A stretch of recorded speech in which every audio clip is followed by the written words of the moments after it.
Hello guys, मेरा नाम है अभिषेक और आप सबका स्वागत है मेरे चैनल वर्ड ऑफ स्टोरीज में एक बार फिर से। आज लेके आया हूँ आपके लिए एक और नई और हॉरर और इंटरेस्टिंग स्टोरी, जो कि है कमल नाम के एक लड़के की स्टोरी। क्या क्या वो एक्सपीरियंस करता है, इस बारे में ये स्टोरी है, मैं आपको आज बताने वाला हूँ।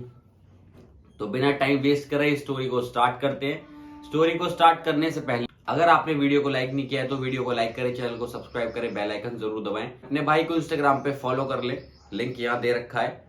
तो चलिए वीडियो को स्टार्ट करते हैं। एक लड़का है कमल, वो दिल्ली में रहता था बट उसने डिसाइड किया कि वो अपने माँ के पास जाके गाँव में रहना शुरू करेगा। और गांव के पास ही जो शहर था, मतलब छोटा कस्बा शहर टाइप जो होता है वो था, वहां उसने जॉब ले ली। तो वो रोज सुबह अपने काम पे जाता था और रात होने से पहले शाम तक घर वापस आ जाता था। उसके पास एक बाइक थी, वो उसी बाइक से अपना आना जाना करता था। तो एक दिन की बात है, कमल अपने काम पर गया था और वहां से कमल वापस आ रहा था। तो आते आते उसको यार शाम से रात हो गई थी। तो रात हो गई थी तो वो आ रहा था, तो एक सुनसान सड़क वहां बीच में रास्ते में पड़ती थी, वहां बराबर में बगीचा भी था भाई। तो वो वहां पर पहुंचा, वो जैसे ही वहां पहुंचा उसकी बाइक जो है वो बंद हो गई भाई। अब उसने काफी बार स्टार्ट किया अपनी बाइक को, बट उसकी बाइक जो है वो स्टार्ट नहीं हो रही थी। तो उसको समझ में नहीं आ रहा था कि वो करे तो करे क्या। तो फिर उसने कोशिश की बाइक पे किक मारने की, काफी बार किकें मारी उसने कि बाइक उसकी स्टार्ट हो जाए स्टार्ट हो जाए, लेकिन भाई बिल्कुल भी बाइक स्टार्ट नहीं हो रही थी उसकी। और उसे समझ में नहीं आ रहा था क्या करे वो। आसपास भी कोई रहने वाला नहीं था जिससे वो मतलब कह दे कि भाई आ जाओ मेरी मदद कर दो या कुछ भी, क्योंकि वो रास्ता सुनसान था, उसके गांव को जाने वाला वो रास्ता था। तो कमल ने डिसाइड किया कि वो अपनी बाइक को पैदल लेके चलेगा और जल्दी से घर पहुंचेगा। तो वो पैदल लेके अपनी बाइक को चल रहा होता है, तभी उसे अचानक से अजीब सी आवाज आनी शुरू हो जाती है।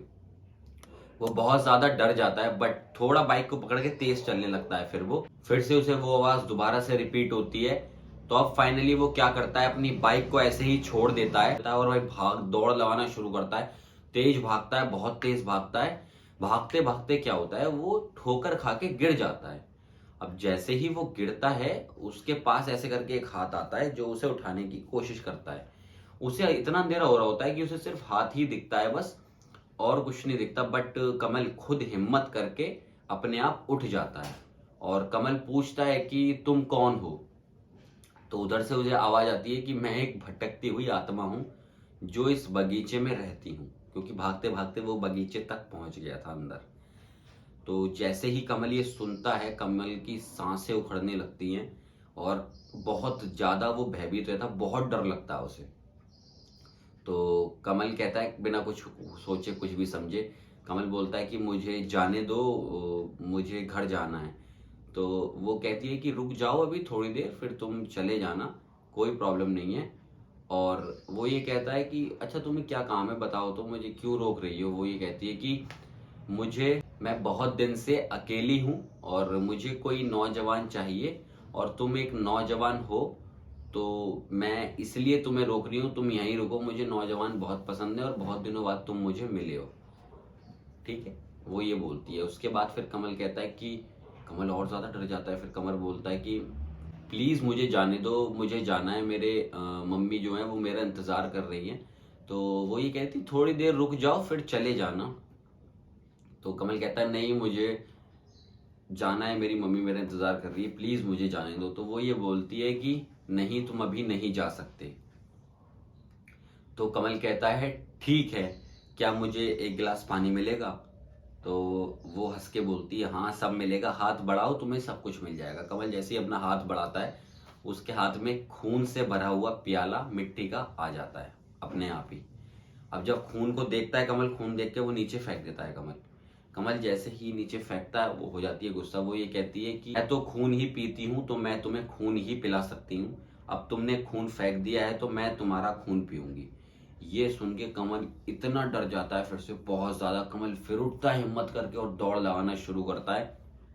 अचंभे की बात ये होती है, भागते भागते भी कमल जहां खड़ा होता है वहीं रह जाता है, वही जगह पे रिपीट वापस आ जाता है वो। तो कमल फिर बहुत डर जाता है। डरने के बाद कमल उससे करता है रिक्वेस्ट फिर से कि प्लीज मुझे जाने दो, प्लीज मुझे जाने दो। इतनी देर में कमल को यह एहसास होता है कि उसके अंदर कोई घुस गया है। जैसे ही कमल को ये लगता है उसके अंदर कोई घुस गया, उसकी बॉडी उठती है, पटकने लगती है एक दूसरी जगह पे। ऐसा लगता है जैसे कि कमल को कोई उठा उठा के पटक रहा है। 2-4 पटकी खाने के बाद कमल जो है वो बेहोश हो जाता है।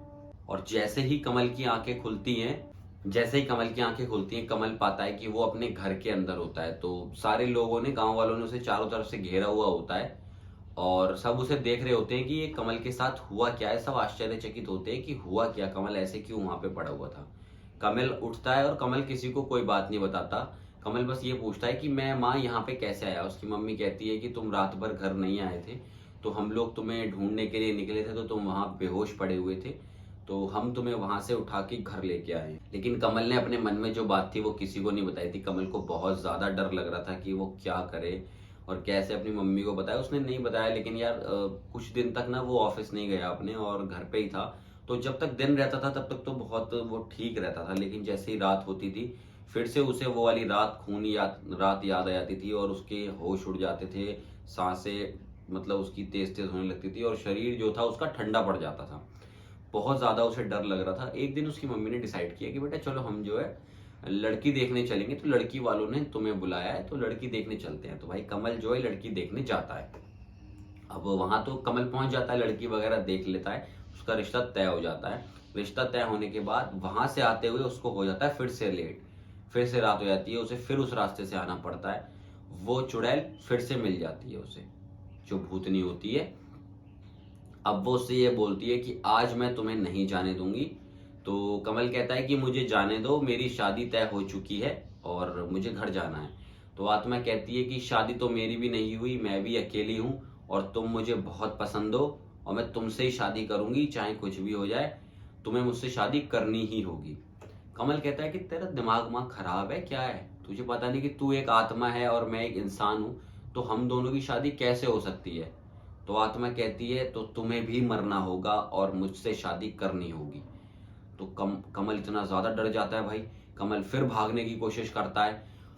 इधर क्या होता है, उसकी मम्मी उसका वेट कर रही होती है, कितनी रात हो गई, कमल आया नहीं अभी तक। और वो जो है उधर क्या होता है, वो कमल को उठाती है और पटकना शुरू कर देती है आत्मा दोबारा से। उधर से गांव वाले निकल जाते हैं उसको देखने के लिए। तो जब उसको वो पटक देती है ना, पटक के, तो वो बेहोश सा हो जाता है। तो गांव वाले जब बगीचे में पहुंचते हैं, देखते हैं कि वो वहां पे पड़ा हुआ है और जैसे तैसे करके वो उसको हिलाते हैं और उठाने की कोशिश करते हैं। तो कमल जब उठता है, कमल पूरा का पूरा घटनाक्रम उन्हें बताता है। गांव वाले सारे के सारे आश्चर्य रह जाते हैं और वो इधर उधर आत्मा को देखने लगते हैं कि कहाँ है, लेकिन उन्हें कहीं भी आत्मा नहीं दिखती। तो एक फन्ने खां उन लोगों के बीच में से उठ के बोलते हैं जोश में आके, आत्मा वात्मा कुछ नहीं होती, ये सिर्फ मन में गढ़ंत कहानी है, ऐसा कुछ नहीं होता। भाई आत्मा उसे उठाती है और धे पटकी शुरू पटकी देना। भाई उन सबकी फट जाती है एकदम से। वो लोग लालटेन उठाते हैं, क्योंकि यार गांव में तो लालटेन वगैरह ही चलती, एकदम लालटेन उठाते हैं और गांव की तरफ भागते हैं। फिर सबके सब लोग गांव पहुंच जाते हैं। फिर वो लोग डिसाइड करते हैं कि इस आत्मा को भगाने के लिए क्या किया जाए, क्योंकि उन सब लोगों को विश्वास हो गया था उस बगीचे में भूत रहता है। रातों रात पूरे गांव को पता चल गया था। अब कमल की हो रही थी हालत बहुत खराब। कमल कह रहा था मुझे गांव से अब घर जाना है, मैं दिल्ली जाके रहूंगा, अब यहाँ नहीं रहूंगा। गांव वाले उसको यकीन दिलाने के लिए पूजा करना शुरू करते हैं बगीचे में, पंडित जी को बुला के, और वो वहां से फाइनली उस भूत को जो है भगा देते हैं। लेकिन कमल को बिल्कुल भी विश्वास नहीं होता और कमल किसी भी कीमत पे गांव में नहीं रुकना चाहता था। वो अपना सामान उठाता है और दिल्ली वापस चला जाता है। भाई यही थी कमल के डर की कहानी, जो कमल ने एक्सपीरियंस किया उसके साथ। क्योंकि वो रातों रातों में भी वो चीजें भूल नहीं पा रहा था, इतना ज्यादा वो परेशान हो गया था उस चीज से। तो कमल ने डिसाइड ही कर लिया कि वो वहां से मूव करके दोबारा दिल्ली जाके रहेगा। बट आपको क्या लगता है, आपके हिसाब से उसका डिसीजन सही था कि गलत था? प्लीज कमेंट करके मुझे जरूर बताना। यही थी आज की वीडियो। अगर वीडियो आपको अच्छी लगी हो तो वीडियो को लाइक करना, चैनल को सब्सक्राइब करना, बेल आइकन जरूर दबाना, अपने भाई को इंस्टाग्राम पे फॉलो कर लो यार। मैं मिलता हूं आपसे इससे नेक्स्ट वीडियो में। तब तक के लिए खुश रहें, मस्त रहें, हंसते रहें और अपने भाई की वीडियो देखते रहें। Bye bye.